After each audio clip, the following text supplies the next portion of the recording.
So today I wanted to share my process for turning my instructional videos into detailed documentation.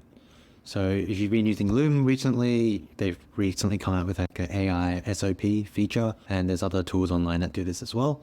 But most of those tools aren't really super well designed. So I've come up with my own script where I've automated this process. So what I want to do today is just show you how you would do it manually with these different tools. I've got a little script that I run myself. If you are interested in the script, just comment below and I can make a video on the script as well. So for those of you who haven't watched my videos, I generally make AI automation videos where I do step-by-step builds of different AI automations. So as an example, yesterday I uploaded a video on how to build a AI landing page auditor. So with this video, I don't have any like accompanying blog or step-by-step instructions yet, but generally I want to make some sort of written documentation, step-by-step documentation to accompany the video. And I put it in my AI automation course and community as a resource for all the members there. So how I do this is I leverage a multimodal model. And I know everyone is always talking about OpenAI, ChatGPT, but there are lots of other models out there, right? There's all the open source models, there's Anthropic, and there's also Google.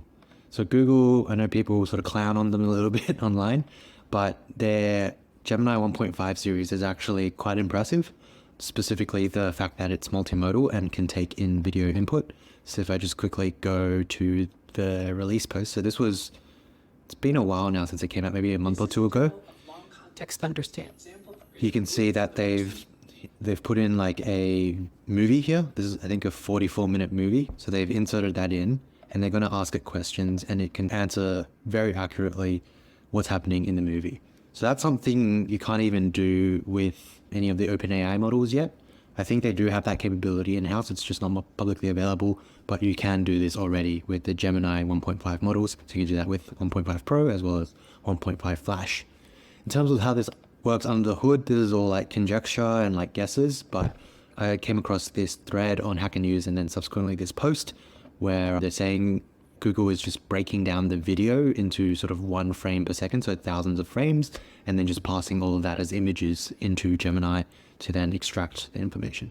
Anyways, regardless of how they're doing it, it seems to work pretty well. Okay, so to do this, you're going to need to go to Google AI Studio. If you don't have an account yet, you're going to need to sign up. This is, again, their API offering. So it's the same thing as with OpenAI. They have ChatGPT, which is the application, and then they also have an API platform, which is more for developers and people building things. So for Google, it's the same. They have, I think, the public Gemini, which used to be called Bard, and now they have this Google AI Studio as well, which is their AI platform. Anyways, so once you're in, set your model to 1.5 Flash. You can use 1.5 Pro as well for better results, but that's a bit more expensive. So I usually just use Flash. I find it to be good enough for most cases. And you put in a prompt, right? So I might say, I've made a video. You will be provided with a video guide. Please turn this into a step-by-step SOP. Make sure to include timestamps to relevant parts in the video where relevant. So this is a system prompt. We've gone through this before, sort of just giving the AI model some instructions. And then where it's cool is here you can put in your videos, right? So you can't upload a video directly. So what you need to do is actually upload it to your drive. So I'm going to press upload. I'm going to just drag my so this is the video file from this piece of content here. So there's a step-by-step guide on how to build a AI landing page auditor. So it's just uploading that now. So it's all uploaded and it's extracting. So in this step, I assume it's just turning the video into all the frames and all the stuff that it's doing behind the scenes. I know with OpenAI in their OpenAI cookbook, they also have an example where they break a video down into like keyframes and do it that way. But it is quite nice to have Google do it for you, so you don't have to implement that yourself. And then whilst we're waiting for this to extract, there are I've come across blog posts online where they've tested this because Google has a limit, right? Like you can't put in a 10-hour video. There is a limit on how long the video can be because each frame takes up some of the tokens in the context window. And I saw a blog post, I think it was on Medium, where someone was, instead of doing 1 frame per second, they did 1 frame every 5 seconds or 1 frame every 7 seconds. And as you do that, the quality or the ability to properly answer questions about the video does go down. So you can tweak that if you do need to analyze longer videos, but for the most part, this works well for me because my videos aren't that long. Anyways, so look, you can see here, it's 14 minutes. If you look in here, I think these people are calculating that roughly it's 256 tokens per frame. So this is roughly 1,000 frames. And now if I do 1,000 divided by 60, it's roughly this. So it's not exactly, but roughly, because there's also the audio tokens in there as well. Anyways, so all you have to do now is just press run. And this will take a bit longer than you're generally used to in ChatGPT, just because of the amount of tokens and all that sort of stuff.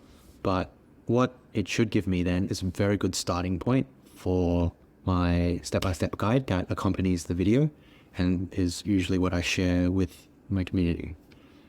Now, in terms of my actual script where I do this automatically, I've set it up so that it automatically downloads my YouTube videos as an option, or I just do it before I upload and I just link it to the file. And then what it does is it does this, but I've also set it up so that it can pull in frames from the video as well into the SOP. So you can see here, it's all text.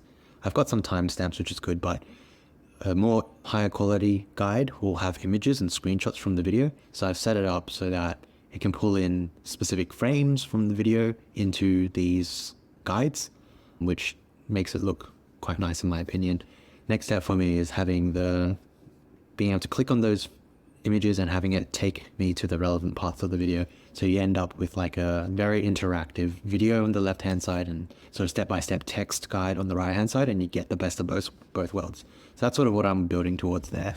But yeah, for the purposes of this tutorial, this is how you would do it manually. Go into Google AI Studio, upload your video. You can tweak the prompt if you don't want an SOP, you just want a guide. But you can see here, it's sort of got the create a tally form 056. So if I go back to my video, what's happening at 056?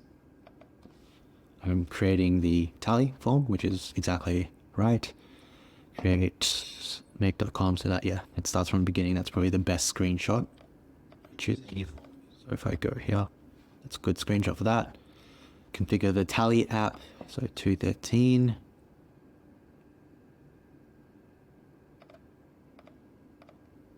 So it's starting to configure it and slightly off here. So you probably want to tweak that a little bit. But you can see the point here, right? It's literally going through step by step exactly what I did in the video.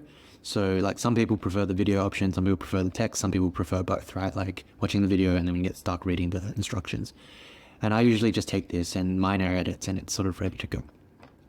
But yeah, that's a huge time saver for me. I do that with my YouTube videos, but also for my customers when I do builds for them. I always include documentation for what I build.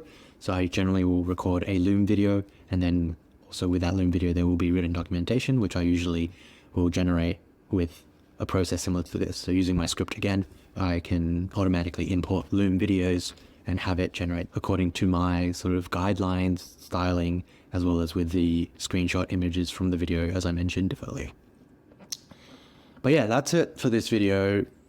Sort of different to my other videos, more of a behind the scenes meta video on how I create written guides to accompany my video guides. If you have any thoughts, questions, or feedback, feel free to leave a comment.